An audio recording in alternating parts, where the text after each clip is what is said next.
Alright. Hello there. My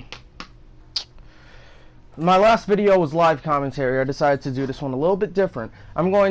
This is a post-commentary video where I'm going to be looking at my footage, and while looking at my footage, I'm going to put commentary over it, obviously.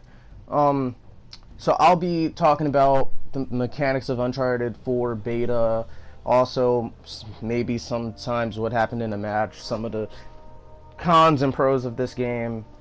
To start it off, how are we gonna start it off?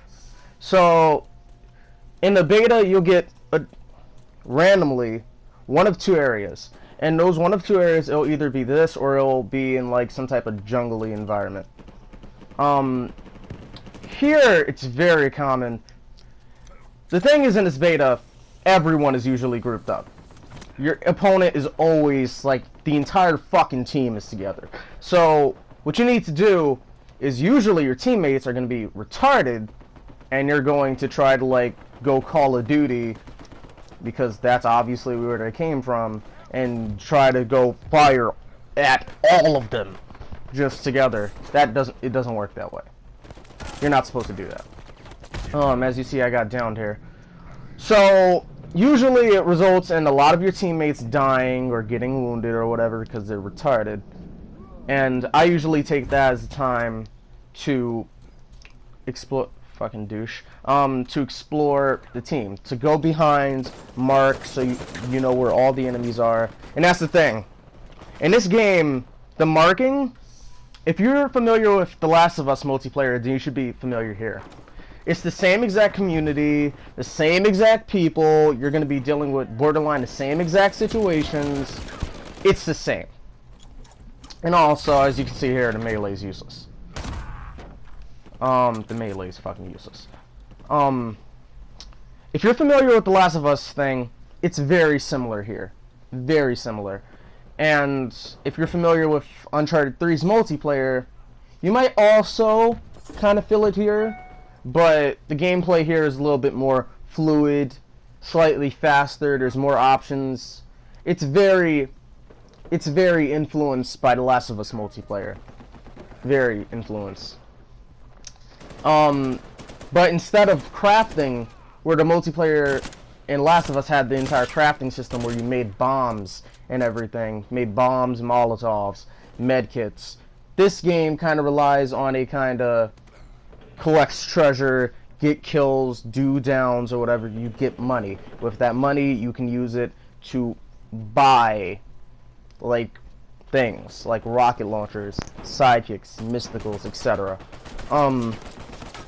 And while we're on the subject of that, as you can see, one of those, that was a gear. And that gear is, that guy's retarded. But the gear is used, so whenever your opponent's down, whenever one of your friends are down, and if you're not able to, like, save them, if you're not close enough, or if you don't want to risk it, you can just throw it. And as long as they don't die while they're being healed, they'll get right back up. And depending on which perks you have, it can heal you. It can heal your ally to full health.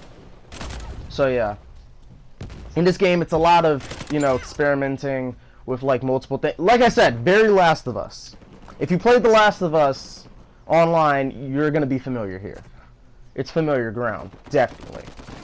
With the entire marking system and everything, very familiar ground. My shooting in this game, excuse me, but my shooting in this round was not that great. But very familiar ground, very, very familiar ground. As you can see, in this multiplayer, a thing that you're going to be experiencing a lot is the fact that whenever you fight in this game, it's never going to be just one person. As you see, there was one person on the left, one person through that path, there was one person that just tried to get me from behind. It's never going to be just one person, it's going to be the entire fucking team. And that's what you got to realize. You can't go in guns blazing, because if you go in guns blazing, chances are you're going to get downed. It's not a smart opportunity. You need at least one person, which is like me, one person like me, to go in from the back.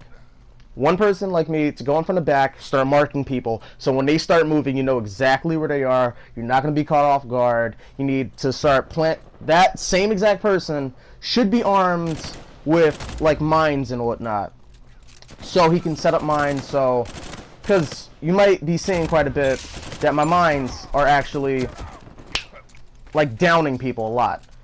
Like, you need to use your gears. That's the thing. The gears are an essential. Like, you need to, as you see, boom. And also, as you see, it says downed by Team X1600 because it was my bomb that took me down.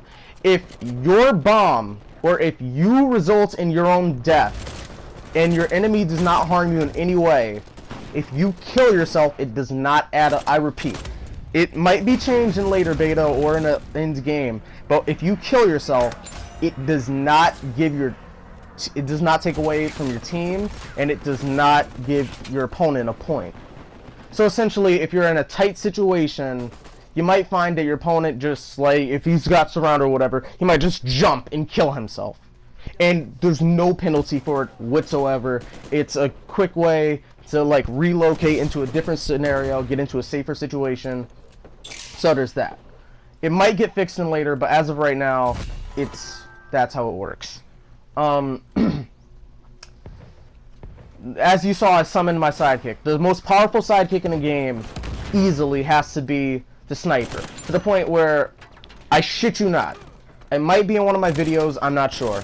But at one point, they summoned a brute, an armored brute, and I summoned a sniper right in front of... No.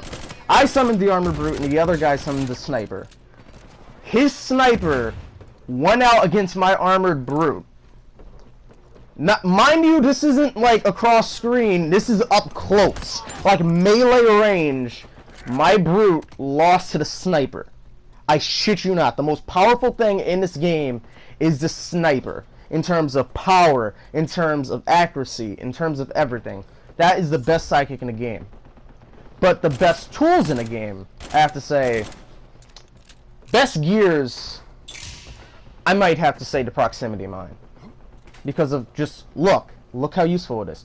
But in order for it to become this useful, you have to upgrade it.